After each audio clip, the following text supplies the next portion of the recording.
Hello दोस्तों, आज हम लोग इलास्टिसिटी यानी प्रत्यास्थता का अगला सेशन कर रहे हैं। यहाँ पर आज हम शुरू कर रहे हैं हुक के नियम से। टाइटल हमारा है हुक्स लॉ, हुक का नियम। हुक का नियम है कि अगर किसी ऑब्जेक्ट पर, किसी वायर पर हम फोर्स या स्ट्रेस अप्लाई करते हैं तो उसमें उसके स्ट्रक्चर में या उसके अगर वायर है तो लेंथ कंसीडर करेंगे, उसके लेंथ में कुछ चेंज आ जाएगा जिसको हम लोग स्ट्रेन बोलते हैं।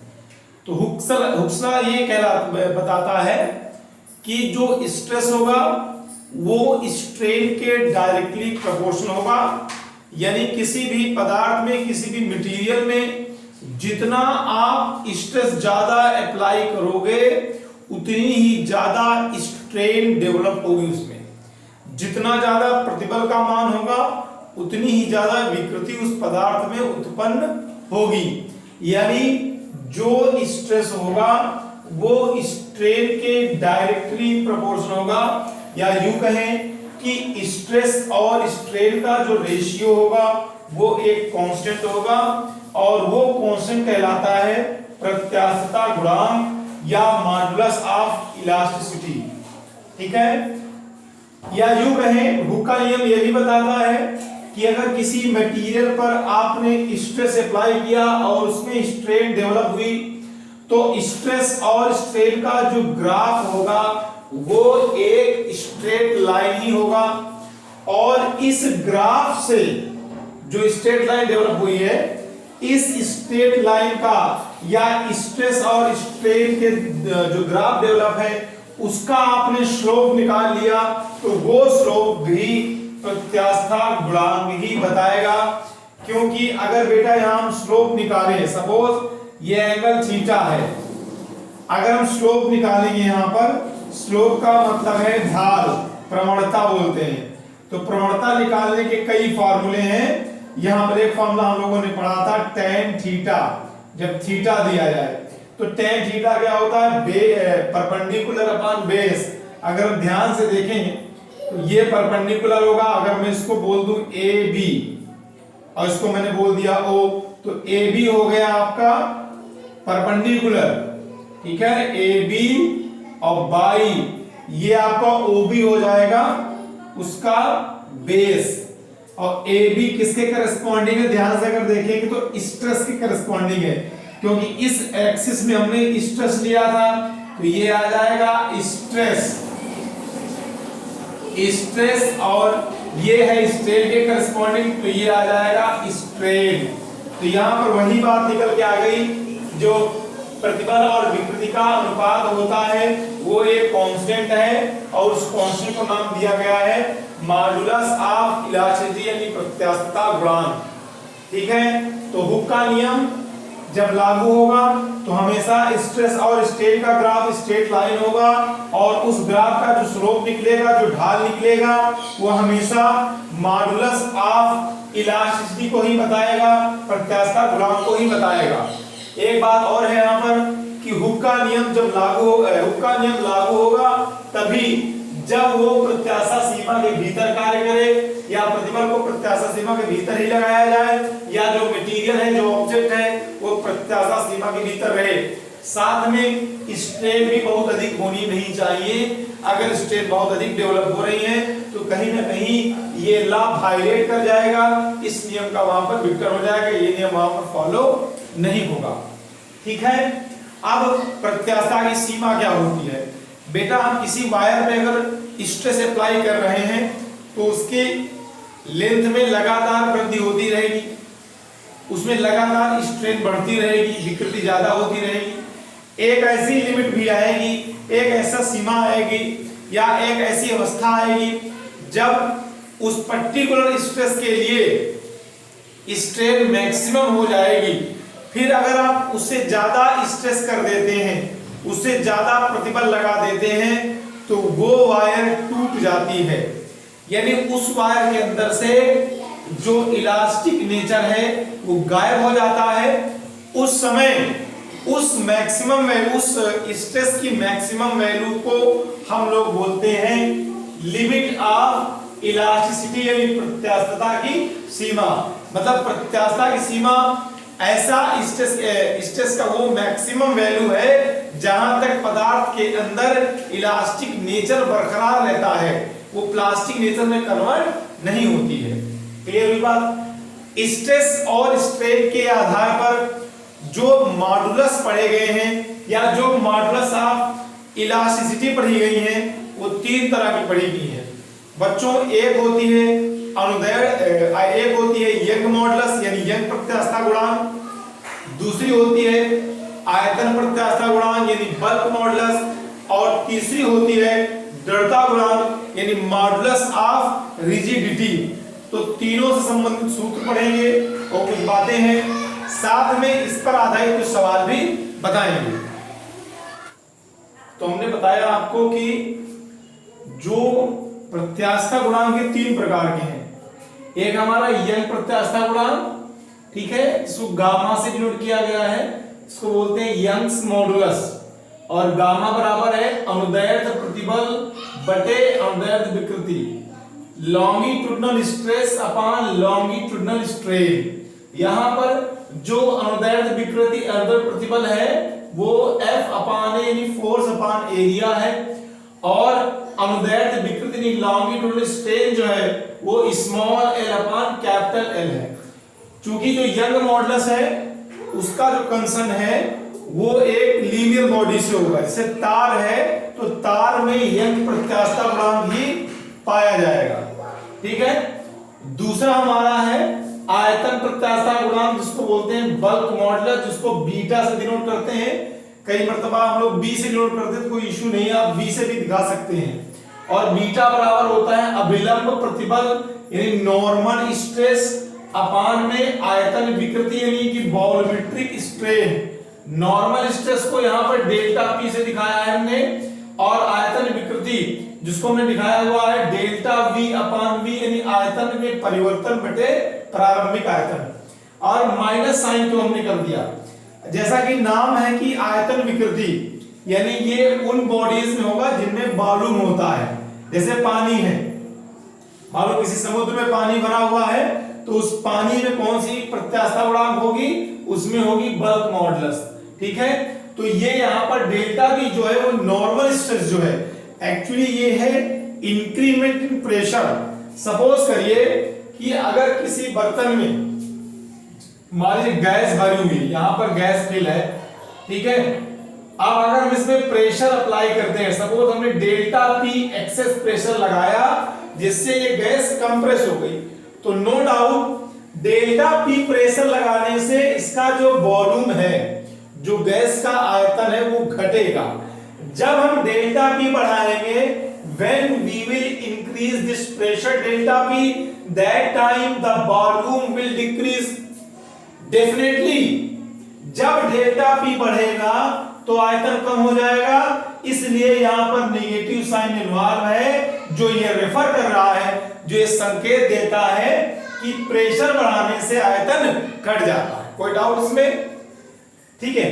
तीसरा जो मॉडुलस हमारा है जिसको बोलते हैं दृढ़ता गुणांक या मॉडुलस ऑफ रिजिडिटी, दृढ़ता गुणांक या मॉडुलस ऑफ रिजिडिटी, जिसको ईटा से डिनोट किया गया है, और ये है अपरूपक प्रतिबल। ध्यान से देख लीजिएगा, अपरूपक प्रतिबल बटे अपरूपण विकृति यानी कि shearing stress, shearing stress upon में है शियरिंग स्ट्रेन, ठीक है। इसका जो कंसर्न है, दृढ़ता गुणांक का जो संबंध है वो स्ट्रक्चर से है, वस्तुओं की आकृति से है, आकृति परिवर्तन से है यहां पर, ठीक है। तो ये जो लिखा है ना अपरूपक प्रतिबल, जो रूप को बदल देता है, जो उसके शेप को बदल देता है, तो दृढ़ता गुणांक का संबंध किससे है बेटा?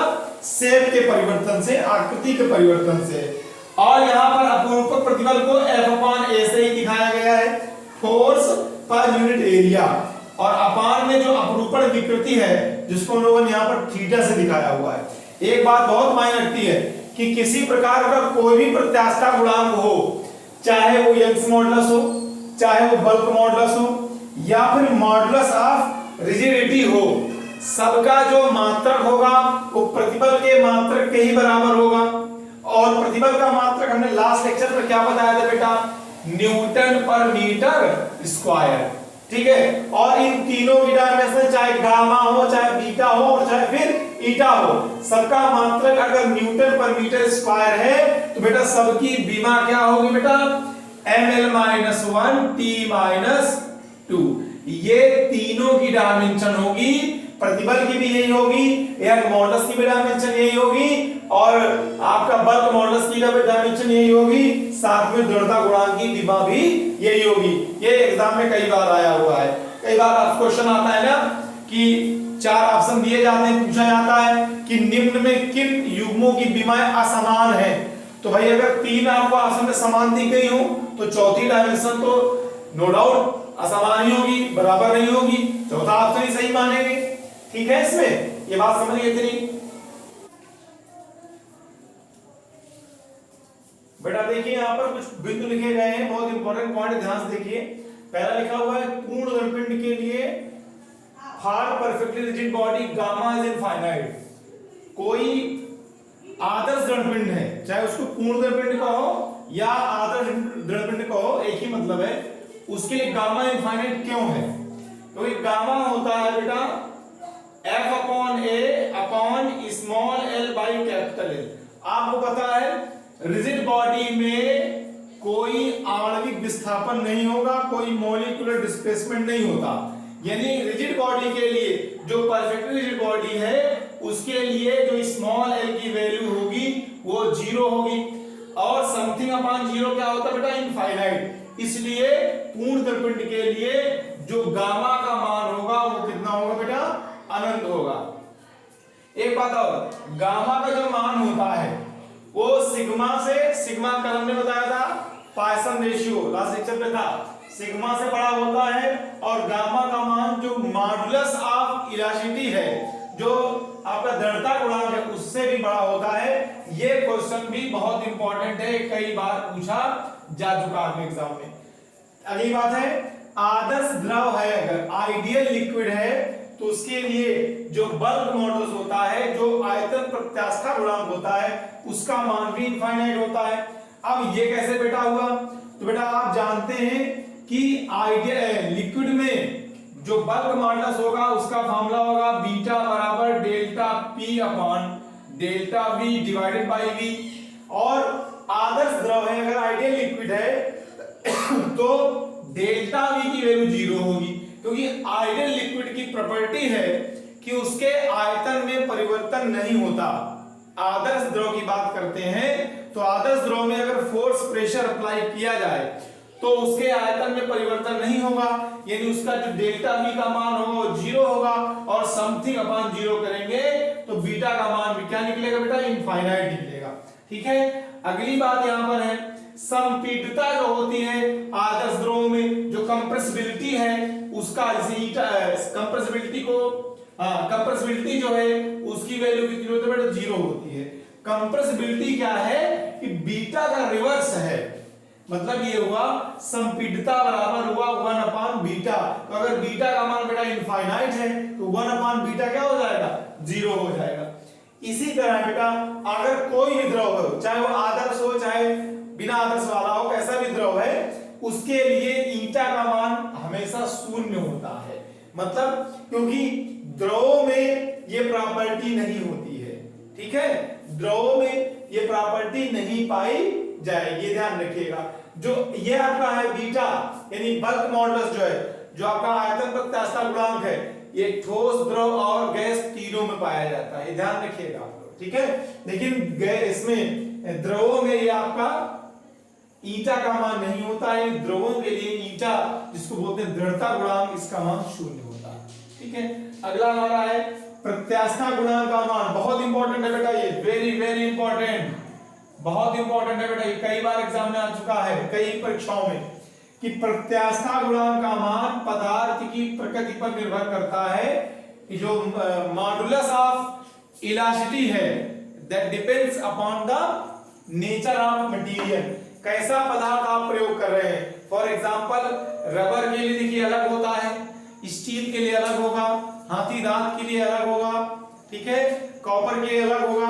ठीक, अब कॉपर के केस में आप चाहे कॉपर की वायर लीजिए, चाहे कॉपर का आप स्फेयर लीजिए, चाहे कॉपर की आप रिंग लीजिए, इन तीनों स्थितियों में जो यंग जो मॉडुलस होगा, यहाँ पर जो यंग मॉडुलस होगा वो सेम होगा। यानी कि जो मॉडुलस ऑफ इलास्टिसिटी है, जो प्रत्यास्थता गुणांक है, वो लंबाई, चौड़ाई, ऊंचाई, मोटाई या आपके द्वारा उस मटेरियल पे अप्लाई किए गए प्रेशर या स्ट्रेस या फोर्स पर डिपेंड नहीं करता है। ये प्रत्यास्थता गुणांक किस पर डिपेंड करता है? केवल और केवल नेचर ऑफ मटेरियल, पदार्थ की प्रकृति पर डिपेंड करता है। ठीक है, लास्ट लेक्चर में हमने बताया था सबसे ज्यादा इलास्टिक मटेरियल कौन सा है बेटा? सबसे ज्यादा इलास्टिक मटेरियल है फास्फर ब्रॉन्ज, फास्फर ब्रॉन्ज। और उसके बाद दूसरे नंबर पे आपका आता है क्वार्ट्ज, फिर आपका आती है हाथीदांत, टस्क, फिर आपका स्टील है, और लास्ट में हम लोग लिखते हैं रबर। रबर जो हो स्टील से कम इलास्टिक होती है। ठीक है, ठोस पदार्थों में, सॉलिड में प्रत्यास्थता सबसे ज्यादा होती है।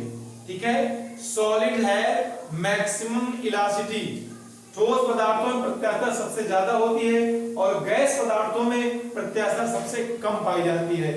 और जो लिक्विड की बात करें तो लिक्विड की जो इलास्टिसिटी है वो मॉडरेट लेवल की है, यानी लिक्विड में जो प्रत्यास्थता होगी वो ठोस पदार्थों से कम होगी और गैसों की प्रत्यास्थता से ज्यादा होती है। ठीक है, अगला पॉइंट लिखा हुआ है ताप बढ़ाने से प्रत्यास्थता घट जाती है। अगर टेम्परेचर हम किसी मेटेरियल को बढ़ा देते हैं तो उससे उसकी इलास्टिसिटी कम हो जाती है।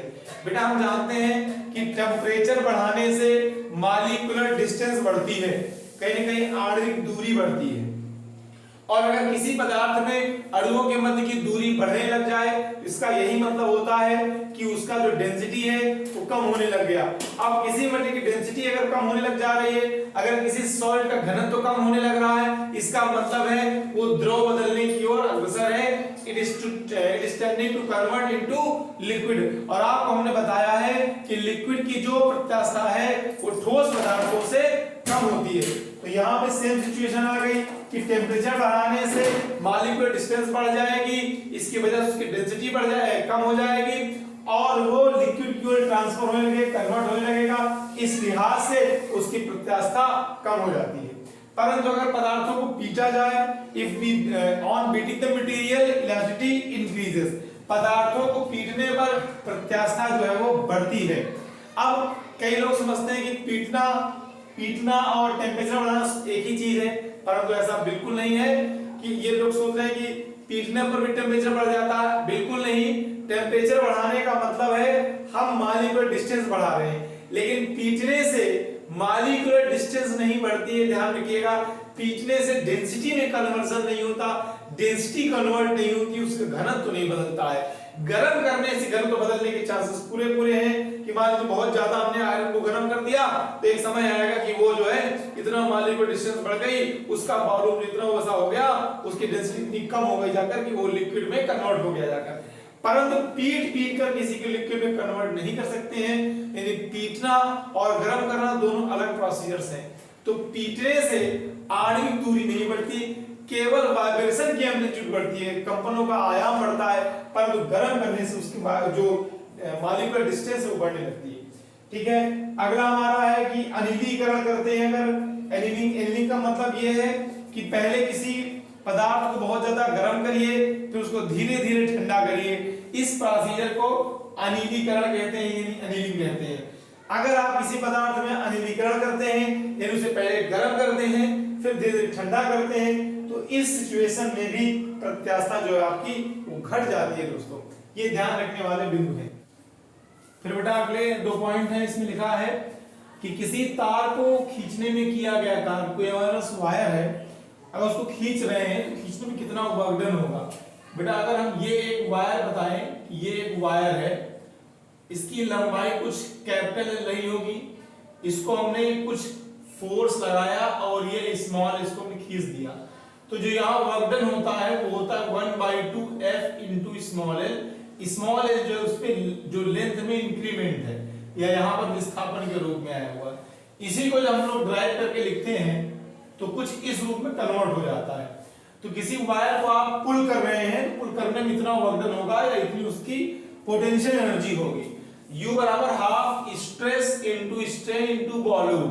वॉल्यूम यहाँ पर होगा एरिया, यहाँ जो वॉल्यूम लिखा है, जो आयतन लिखा है, वो A इंटू यल होगा, मतलब जो वायर है इसका एरिया और इसकी जो लेंथ रही होगी, ठीक है। तो पोटेंशियल एनर्जी आ गई यहाँ पर हाफ प्रतिबल गुणे विकृति गुणे आयतन, मतलब half stress multiplied by strain and volume, ठीक है। अगर यूनिट वॉल्यूम की बात करें, एकांक आयतन की बात करें, तो एकांक आयतन में क्या करेंगे, इस आयतन को 1 कर देंगे, तो 1 करने पर ये बन जाता है आपका प्रतिबल गुणे विकृति इंटू 1/2, ठीक है, वो 1 हो गया। अब अगर हम विकृति का डिवाइड करें और मल्टीप्लाई करा देते हैं, यहाँ डिवाइड करेंगे तो प्रतिबल बटे विकृति बन जाता है गामा, और विकृति का जब मल्टीप्लाई करेंगे तो विकृति का स्क्वायर बना देगा, ठीक है। तो ये फॉर्मूला भी बहुत इंपॉर्टेंट है, ठीक है। फिर है, अगर कोई वायर हमने लटका दी है तो नो डाउट उसके भार की वजह से उसकी लंबाई में कुछ वृद्धि हो जाएगी। कितनी बढ़ जाएगी, कोई भी वायर हो, कैसी भी वायर हो, अगर उसको लटकाया जाता है तो निश्चित रूप से उसका जो एक्चुअल वेट है, उस वेट की वजह से उसकी लंबाई में कुछ ना कुछ वृद्धि हो जाती है। तो वो जो वृद्धि दी गई है वो यहाँ लिखी गई है L² dg बटे 2 गामा। L यहाँ पर उस तार की लंबाई थी, जितनी लंबाई लटकाई गई थी, D यहाँ पर उस तार का घनत्व है, G ग्रेविटी है, और गामा उस तार का जिससे बना है उस पदार्थ का जो है यंग मॉडुलस है या यंग प्रत्यास्था गुणांक है। फिर अगला हमारे पास पॉइंट है कि तार की वो न्यूनतम लंबाई जिससे वो अपने भार के कारण ही टूट जाती है, वो आपकी है L बराबर P/dg। किसी वायर को लटकाया गया तो क्वेश्चन ये बनता है कि कोई कितनी लंबी तार लटका दी जाए, उसकी लंबाई कितनी हो कम से कम कि वो लटकाने पर अपने ही भार की वजह से टूट जाए। तो वो लंबाई हमारे पास है P/dg। P यहां पर भंजक प्रतिबल है, फिर सुन लीजिएगा, P यहां पर जो है भंजक प्रतिबल है, ब्रेकिंग स्ट्रेस है, भंजक प्रतिबल यानी ब्रेकिंग स्ट्रेस यहां पर है, ठीक है। P है भंजक प्रतिबल, ब्रेकिंग स्ट्रेस, D डेंसिटी है, घनत्व है जिस पदार्थ से तार बनी हुई है, G आप लोग जानते हैं। अब भंजक प्रतिबल क्या है बेटा, किसी वायर पर हमने प्रतिबल लगाया, इतना प्रतिबल लगा दे कि वो वायर टूट जाए, वो वायर टूट जाए, बहने लगे और बह करके टूट जाए। तो उस प्रतिबल को जितना उसको तोड़ने के लिए लगाया जाता है, उस प्रतिबल को कहा जाता है भंजक प्रतिबल। और ध्यान रखने वाली बात है कि भंजक प्रतिबल का मान भी केवल और केवल पदार्थ की प्रकृति पर निर्भर करता है, यानी कॉपर की तार के लिए भंजक प्रतिबल अलग होगा, और अगर हम आयरन की तार लेंगे तो उसके लिए भंजक प्रतिबल अलग होगा। तो बेटा आज का सेशन समाप्त करते हैं। अगले सेशन पर हम इलास्टिसिटी के प्रत्यास्थता के बहुत महत्वपूर्ण सवाल पढ़ने वाले हैं, तो देखना न भूलिए हमारा अगला सेशन। Thank you.